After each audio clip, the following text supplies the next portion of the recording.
창세기 1장에 묘사되고 있는 이 창조의 기록은 인간 창조를 위한 그 클라이막스로 가기 위한 그 과정 가운데 존재합니다. 바로 다섯째 날 그래서 만들어진 이 물고기들과 새들 또한 그래서 인간의 창조와 아주 유사한 점들을 가지고 있습니다. 그런데 이런 과정들을 통해서 하나님이 인간을 만드시고 그 인간을 통해 어떤 일들을 행하실지를 이 창조의 기록을 통해 밑그림으로 그려놓고 계신 것이죠. 그러면 이 다섯째 날의 창조는 우리에게 어떤 의미를 전달하고 있는 것일까요? 첫 번째로 이렇게 하나님 만드신 짐승은 인간과 유사한 면이 있지만 인간과는 또 다른 존재임을 보여주고 있습니다. 여러분, 여기 나와 있는 이 물고기들과 또 새들, 이 인간과 비슷한 부분이 반드시 존재합니다. 이전에 만들어졌던 풀, 나무 이런 것들은 움직일 수 없죠. 그런데 사람처럼 이런 생물들은 살아 움직입니다. 또한 서로 짝짓기를 해서요. 또 이제 자신의 자손들을 남기고요. 또한 미약한 수준이지만 지성과 감성과 의지를 또한 가지고 있습니다. 그럼 집에서 개를 키워보신 분들은요, 그걸 아실 거예요. 이 동물들이 지적인 능력도 있습니다. 그래서 몇 마디 말도 알아듣고요. 그 다음에 화도 내요. 개도 화를 냅니다. 그래서 자기 싫은 거 하면요, 짜증 내고요, 화도 내고요. 또 의지적으로 어떤 때는 훈련을 잘 받은 그런 짐승들은요, 그 의지를 발휘해서 이겨내기도 하죠. 그래서 이 맹독견 같은 이런 개들은 먹을 것이 있어도 먹지 않는 훈련을 오랫동안 받았기 때문에 개들은 좋은 냄새가 나는 것에 반드시 끌려가는 그런 존재지만 그런 맹독견들은요, 훈련을 통해 그것을 이겨낼 수 있는 능력을 가지고 있습니다. 그런데 성경에서도요, 이제 인간의 창조의 클라이막스로 가면서 이 짐승들이 인간과 비슷한 면을 가지고 있음을 또 여러 곳에서 이야기를 하고 있습니다. 첫 번째는요, 오늘 본문에 보면 이 물고기들과 새들을 20절에 보면 생물이라고 이렇게 이야기를 하는데요. 이 생물이라고 하는 이 단어는 살아있는 생명체라고 하는 뜻입니다. 그런데 이 똑같은 단어가 인간을 묘사할 때도 똑같이 사용되고 있습니다. 그래서 2장 7절에 보면 하나님이 사람을 만드셔서 사람의 코에 생기를 불어넣으시니 사람이 생명이 되었다라고 묘사하는데, 번역은 다르게 했지만 생명이 되었다라고 하는 그 생명이란 단어가 원래는 여기 있는 똑같은 생물이라고 하는 단어와 같은 단어입니다. 살아있는 존재가 되었다라고 하는 표현이죠. 또한요, 여러분, 사람은 흙으로 하나님 만드셨다는 걸 우리가 다 알고 있습니다. 그런데 이런 짐승들은 하나님이 뭘로 만드셨을까요? 그냥 말씀만으로 만드셨을까요? 아니요. 또한 이것도 창세기 2장 19절에 보니까요, 여호와 하나님이 흙으로 각종 들짐승과 공중의 각종 새들을 지으시고, 이런 짐승들도요, 하나님이요 흙으로 만드셨어요. 그러니까 인간과 아주 유사합니다. 또한요, 이렇게 하나님이 짐승들을 만드시고도요, 거기에다 하나님이 축복을 하십니다. 생육하고 번성하기 위해 하나님이 복을 부으시는 것이죠. 인간을 만드시고도 하나님이요 이렇게 복을 부으십니다. 그러면 인간과 짐승이 다른 게 뭘까요? 아주 유사한 것 같지만 가장 결정적 차이를 창세기 2장 7절에 이렇게 이야기합니다. 여호와 하나님이 땅의 흙으로 사람을 지으시고 생기를 그 코에 불어 넣으셨다. 여러분, 짐승은요, 하나님이 생기를 불어 넣으시지 않았는데 살아있는 생명체가 됩니다.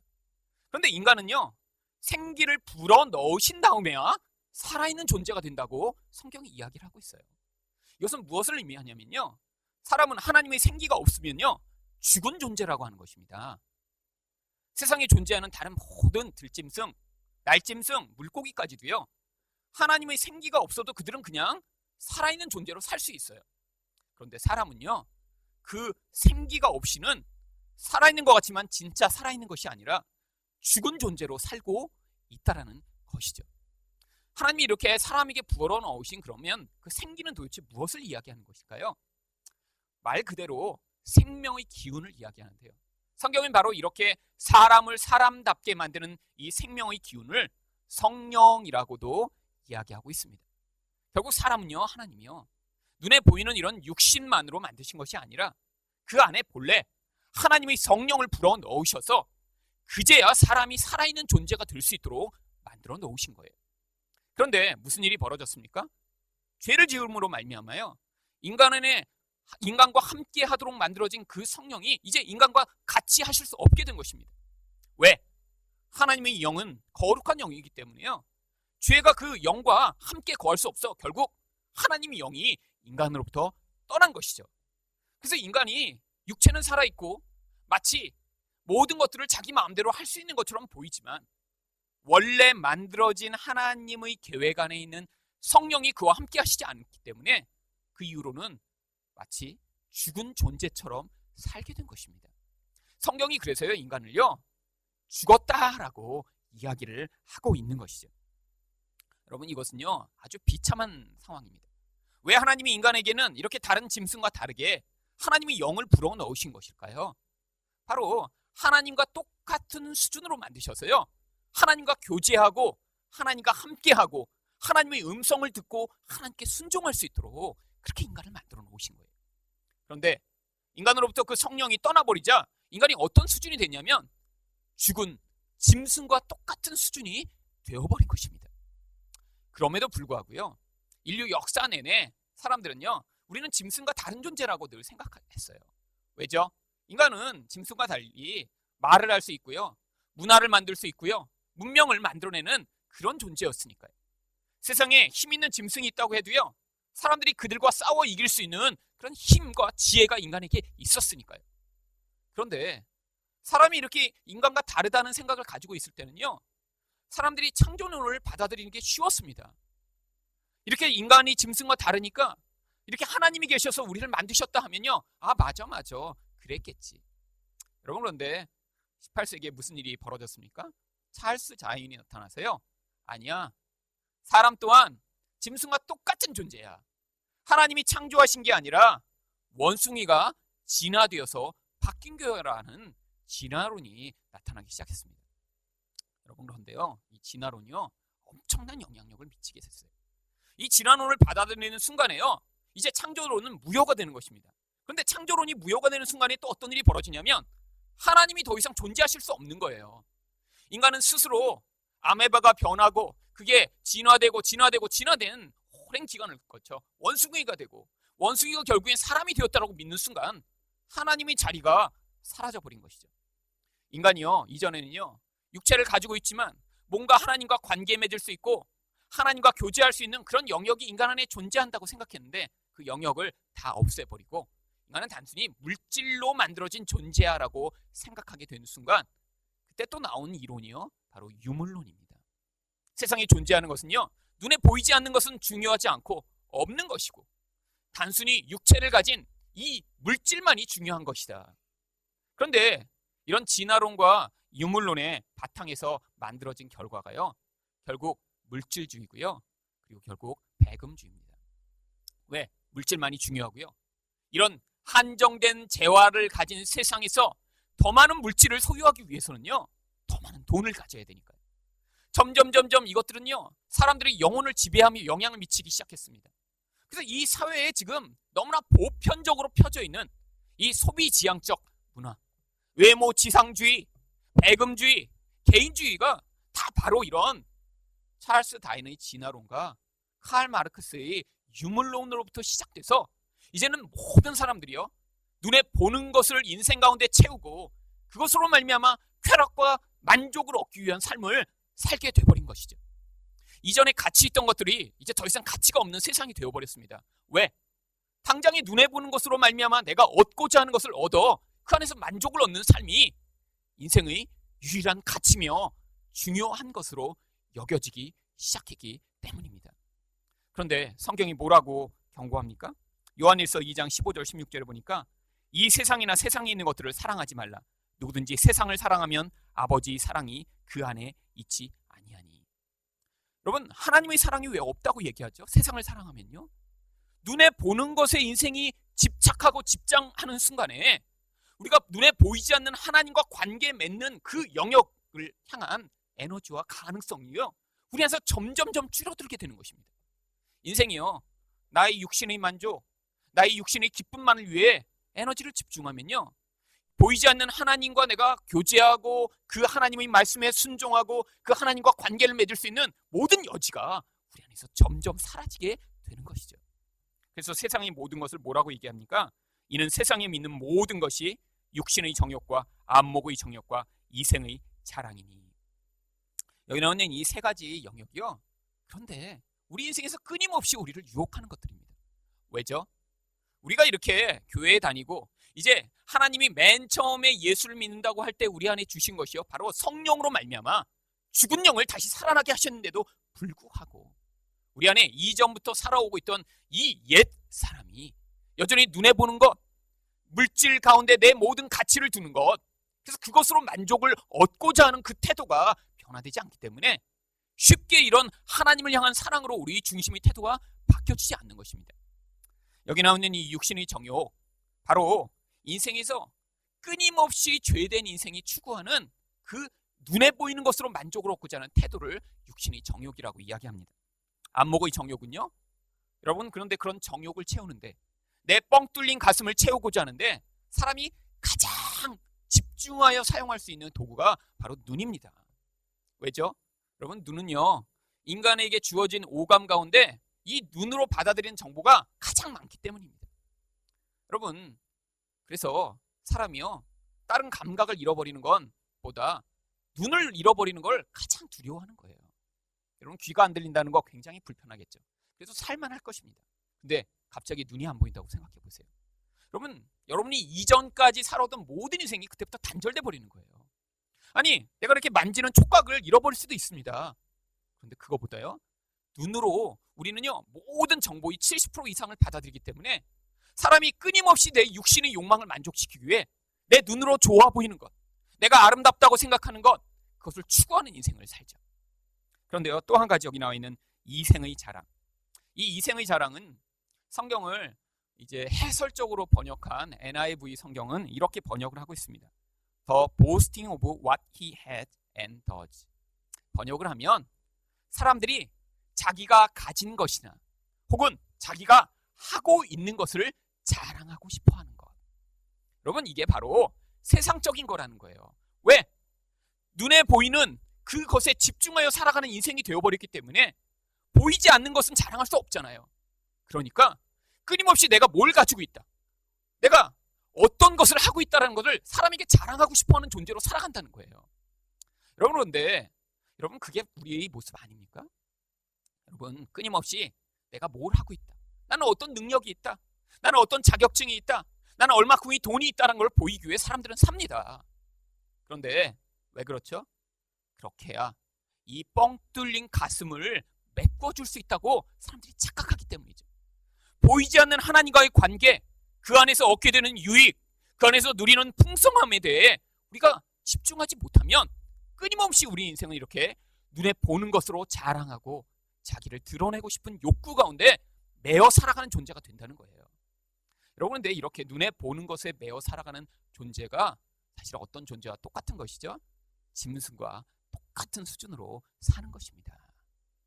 우리가 아무리 멋진 옷을 입고요, 아무리 화려한 일을 하고 있더라고요, 우리 안에서 보이지 않는 하나님과 관계를 맺음으로 말미암아 그 영향력 가운데 살아가지 못하는 존재가 돼서 여기서 이야기하는 것처럼 육신의 정욕과 안목의 정욕과 이 세상에서의 자랑거리를 가지고 살아가는 존재로 살아간다면 그건 인간이라고 하는 게 아니라요, 원래 인간의 모습에서 탈피해 하나님의 영과 관계를 맺지 못한 짐승과 똑같은 수준의 삶을 살아가는 것이죠.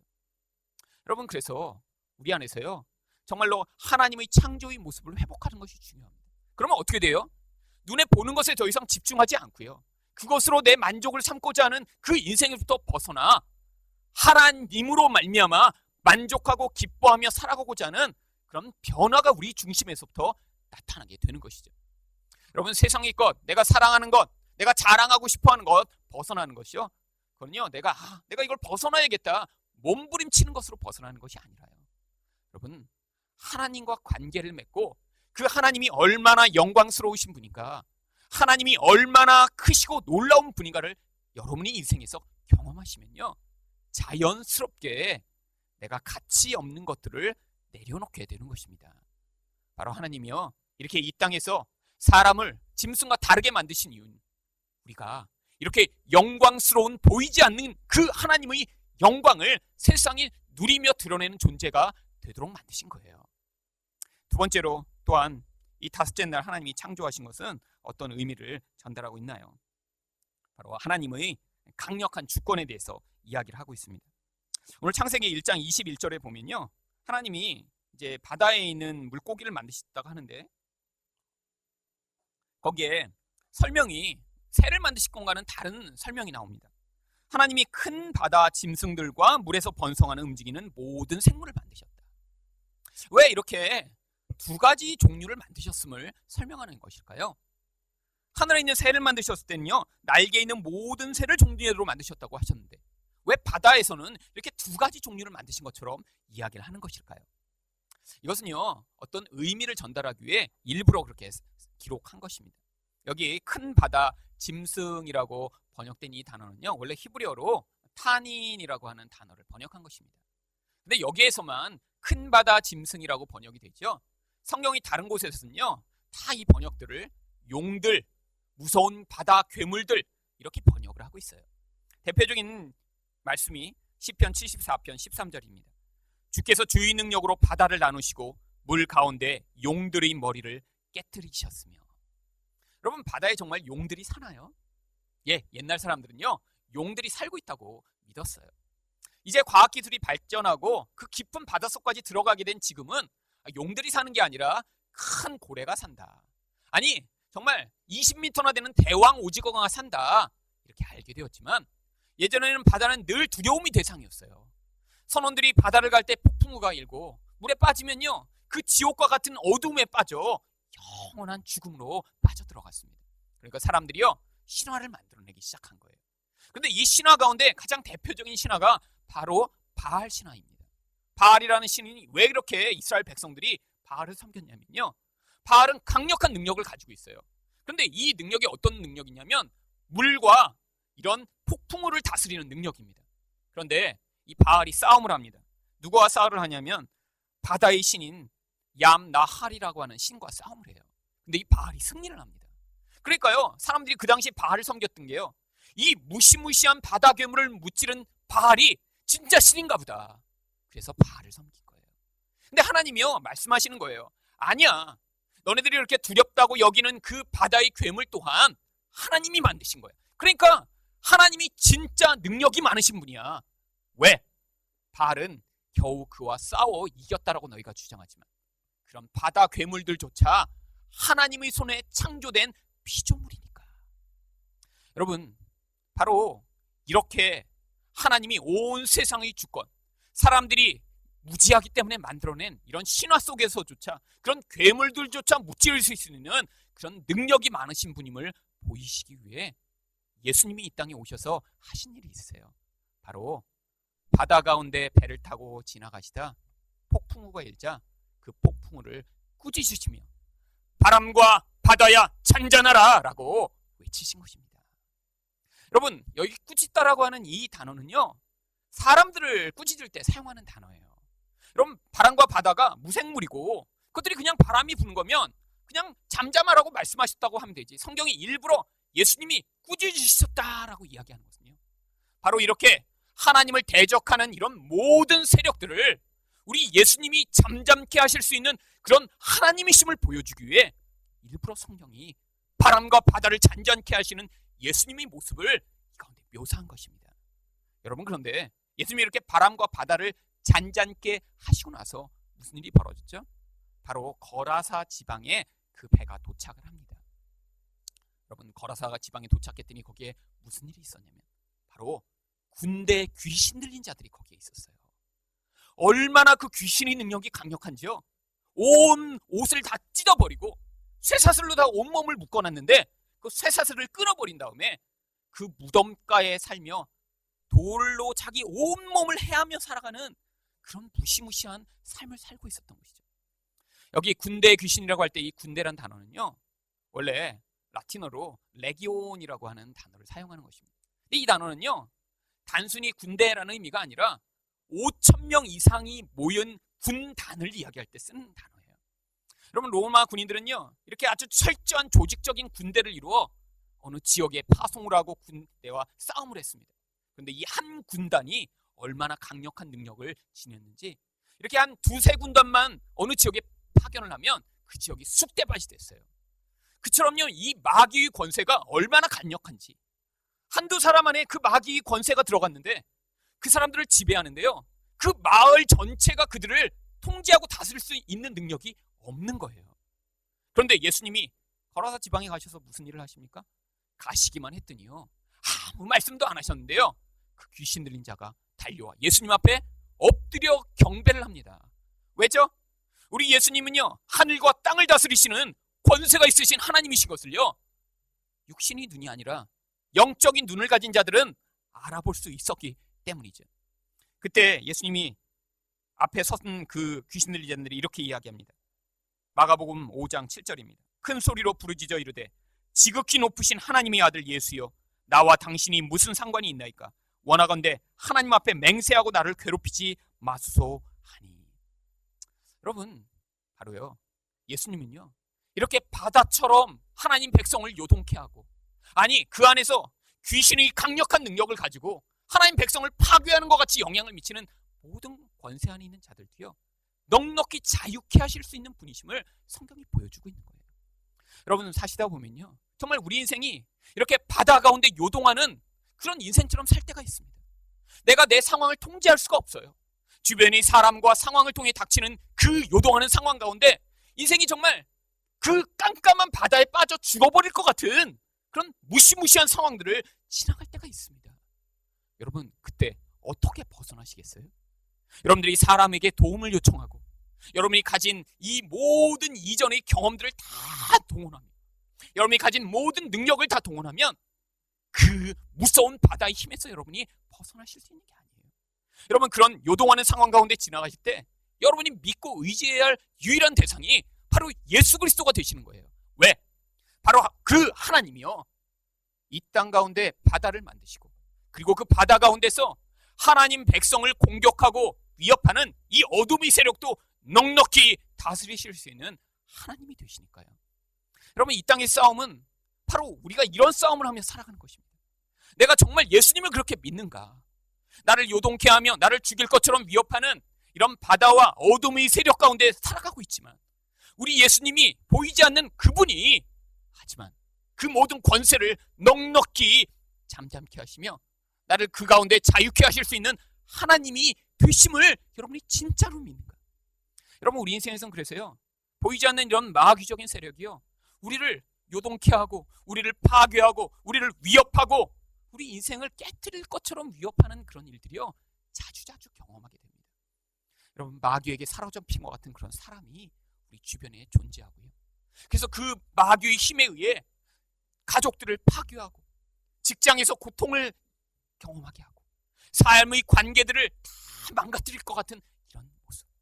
여러분, 거라사 광인이요, 돌을 가지고 자기 몸을 치며 살아갔던 모습이에요. 바로 이런 마귀적인 권세에 사로잡힌 자들의 인생의 형태들을 보여주는 거예요. 여러분, 이런 마귀적인 영향력이요, 이 땅에도 얼마나 강력하게 퍼지고 있습니까? 여러분, 중독자들이 한국에 수백만 명입니다. 스스로 중독돼서 게임에 중독되고 도박에 중독되고 포르노에 중독되고 알코올에 중독된 사람들이요, 우리 주변에도 너무너무나 많아요. 근데 어떤 삶을 살고 있죠? 중독돼서요, 정말로 거라사 광인처럼요, 그 중독을 통해 자기 몸을 파괴하고 있어요. 그리고 그걸 가지고요, 가족들과 주변에 있는 사람의 인생을 파괴하는 인생을 사는 게 이런 마귀적인 영향력이 지금도 세상에 강력하게 미치고 있는 것입니다. 여러분, 그런 상황 속에서 어떻게 우리가 구원을 얻을 수 있나요? 여러분, 그것도 잠잠케 하시고 그런 마귀적인 세력 가운데도 우리를 자유케 하실 수 있는 예수 그리스도를 믿는 믿음으로 말미암아 우리가 구원을 얻게 되는 것입니다. 여러분, 여러분이 그런 믿음이 있으실 때요, 여러분 주변에 그런 중독과 마귀적 영향력 가운데 사로잡힌 자들을 자유케 하실 수 있는 거예요. 여러분이 그들을 위해 울고 예수 이름을 선포하실 때요, 그런 묶임에 있는 자들이 자유케 되는 놀라운 하나님의 역사가 나타나게 되는 것입니다. 바로 그래서 하나님은요, 우리가 예수를 믿는 믿음으로 말미암아 세상 가운데 하나님 나라를 확장하는 자들로 살기를 원하시는 것입니다. 물 가운데 큰 바다 물고기를 만드셨던 하나님, 이제는 그 큰 바다 물고기처럼 우리를 위협하는 이 어둠의 세력을 잠잠케 하는 예수님으로 오셨기 때문에 하나님 백성들이 그 창조의 하나님, 세상을 다스리시는 예수님을 믿을 때 이 땅 가운데 아무것도 두려워하지 않고요, 하나님의 백성처럼 세상을 왕노릇하며 살 수 있는 것입니다. 마지막으로 이 다섯째 날의 창조는 또 무슨 의미를 전달하나요? 하나님의 축복으로만 생명이 탄생함을 보여주는 것입니다. 오늘 본문 1장 22절에 보니까 하나님이 그들에게 복을 주시며 이르시되 생육하고 번성하여 여러 바닷물에 충만하라, 새들도 땅에 번성하라 하십니다. 여러분, 이 복을 싫어하는 사람은 아무도 없습니다. 예수 믿는 사람만 복을 좋아하는 게 아니라요, 사실 진짜 복을 좋아하는 사람들은 중국 사람들입니다. 그래갖고요, 이 중국에는 빨간색으로 또 금색으로 거기다 복자를 써갖고요, 예전에 텔레비에 한번 보니까 그냥 복자를 붙여놓은 게 아니라 복자를 거꾸로 붙여갖고 다 붙여놨더라고요. 왜? 하늘에서 복이 떨어지라고. 그래서 집집 문마다요, 이 복자 한자를 거꾸로 해갖고 다 문에다 붙여놨더라고요. 그러면 정말로 복자를 좋아합니다. 그 복자란 발음이 비슷하다고 그래서요, 그래서 이제 팔자도 좋아하는 거예요. 그래서 가장 비싼 번호판이 8888. 그게 그냥 복이 더블 내린다 그래서 그런 번호판을 살려면 수천만 원씩 든대요.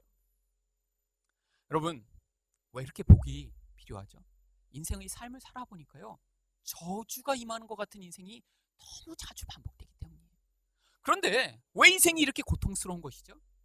하나님이 맨 처음엔 하나님의 복을 충만하게 부으셨습니다. 사람에게만 부으신 게 아니라요, 짐승에게들까지도 다 부어주셨어요. 그런데 인간이 죄를 지으면서 그 하나님의 생명이 인간으로부터 떠나갔기 때문입니다. 여러분, 복은요, 하나님의 생명력을 이야기하는 것입니다. 그렇기 때문에요, 하나님이요, 짐승에게까지 그 생명의 복을 주신 거예요. 그러니까요, 여러분, 얼마나 이 생명력이 강력한지요, 특별히 물고기한테 이 생명력이 강력함이 나타나는 게요, 여러분, 대구, 이렇게 시장에 가면 대구 이렇게 팔잖아요. 대구 그 안에 있는 그 알, 우리 질이라고 그래서 좋아하시죠. 여러분, 근데 그 알, 그 한 마리 대구 안에 알이 몇 개나 있는 줄 아세요? 보통 400만 개에서 600만 개의 알이 담겨 있다고 합니다. 여러분, 집에서 대구 한 마리 드시면 400만 마리의 대구를 지금 드시는 거예요. 만약에 그 대구가 낳는 알이요, 하나도 잡혀 먹히지 않고 한 10년만 지나면요, 온 세상의 바다가 다 대구로 덮인대요. 그런데 다행히 그 400만에서 600만 되는 알 중에 하나 두 개밖에 나중에 다시 대구로 부화하지 않는답니다. 왜? 사람이 하도 많이 잡아먹고요, 그리고 다른 짐승들이요 다 잡아먹기 때문이죠. 여러분, 그런데 그렇게 많은 것 같은데요, 바다에서 가장 알을 많이 낳는 물고기는요, 한 번에 3억 개의 알을 낳는답니다. 개복치라는 물고기가 있어요. 그런데 3억 개를 낳는데요. 그런데 왜 그렇게 하나님이 이런 축복을 주셨죠? 하나님의 생명력이 얼마나 풍성한가를 보여주시기 위해서예요. 그런데 원래 그 생명이요, 이젠 사람에게 부어지는 생명력입니다. 단순히요, 그 생명이요, 자손을 많이 낳게 하는 그런 생명력이 아니라 사람에게 부어지면요, 하나님의 생명으로 말미암아 살아있는 것처럼 살게 만드는 생명력이에요.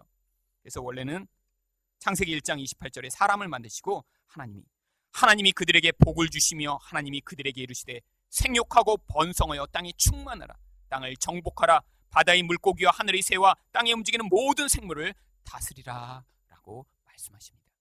여러분, 하나님의 생명력이 부어져야 무슨 일을 할 수 있냐면 하나님의 백성들을 재생산해낼 수 있습니다.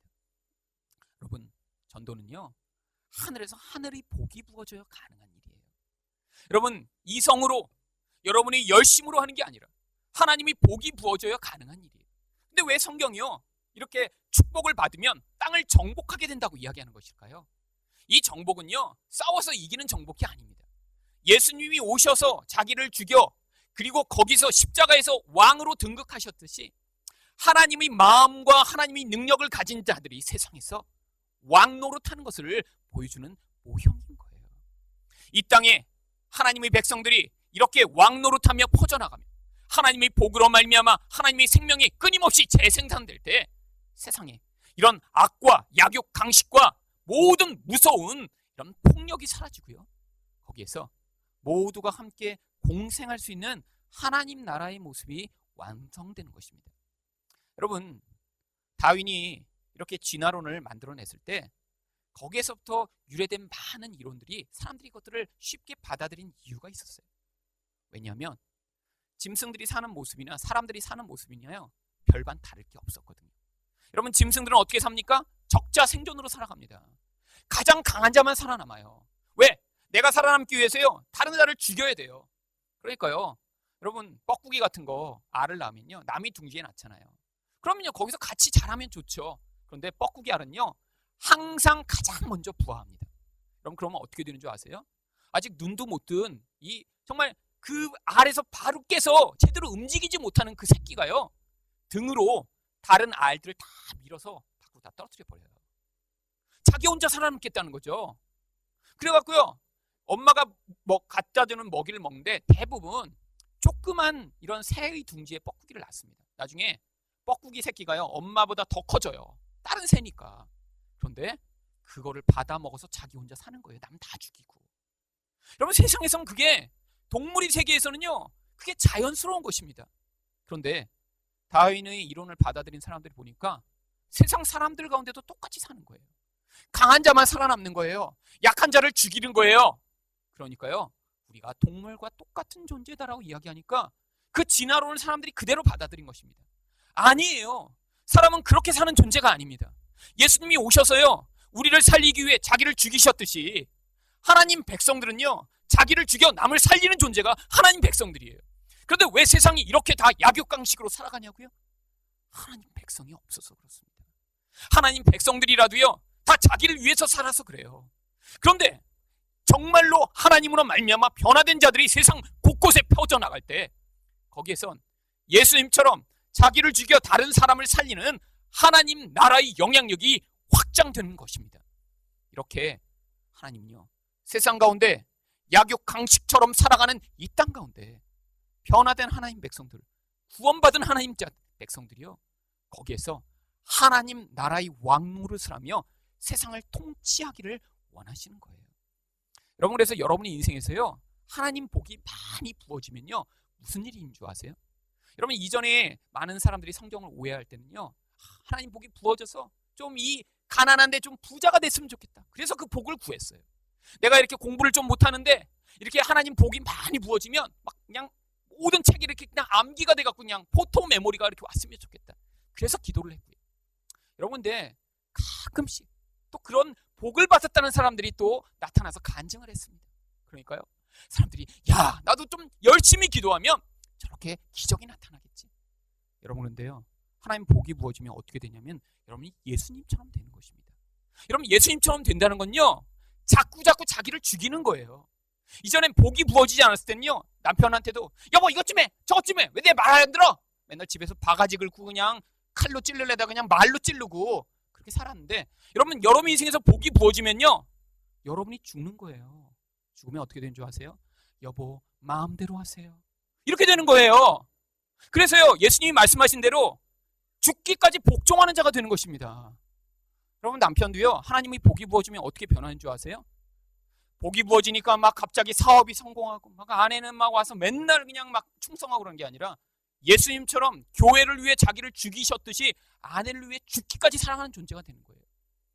그래서요, 예전에는 아내가 뭐 시키면 그냥 죽기보다 더 싫어서 안 했는데, 여보 일찍 들어와요, 내가 왜 일찍 들어와? 하던 자가 하나님이 복이 부어졌더니, 네 사모님, 제가 사모님을 기쁘시게 하기 위해 일찍 들어오겠습니다.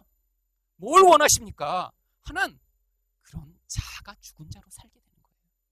여러분, 왜 세상이 이렇게 힘들죠? 자기를 위해서 살아가는 자들밖에 없어서 힘들어요. 왜 세상 가운데 이렇게 사람들이 사납죠? 나를 위해서 내 이익이 조금이라도 손해를 보면 남을 죽이고자 하기 때문에 이렇게 무서운 거예요. 그런데 거기에서 하나님의 통치 안에 있는 하나님 백성들이 나타나 자기를 손해보고 자기를 섬기고 사랑할 때 거기에서 하나님 나라가 확장돼 나가는 것입니다. 하나님은 이런 복을 우리 인생 가운데 부어주시기 원하시는 거예요. 그래서 이렇게 짐승들처럼 살아가는 이 세상 속에서 하나님 백성들이 세상 온 만방에 번성하여 하나님의 그 놀라운 통치를 땅끝까지 전함으로 이 세상에서도 살만한 세상을 맛볼 수 있도록 하나님이 우리에게 은혜를 베푸시길 원하십니다. 여러분, 창세기에 하나님은 새들과 이렇게 물고기를 창조하시는 것처럼 기록하고 있지만 이것을 통해서 내가 너희를 복주고 너를 통해 땅 끝까지 하나님의 복이 확장되도록 만드시겠다라고 하는 하나님의 특별한 뜻이 담겨 있는 것입니다. 이런 복을 충만히 받으셔서 이곳에서부터 여러분의 가정에서 그 놀라운 하나님의 복을 흘려보내 이렇게 하나님의 통치를 온 땅에 확장하는 성도들이 되시기를 예수 그리스도 이름으로 축원드립니다.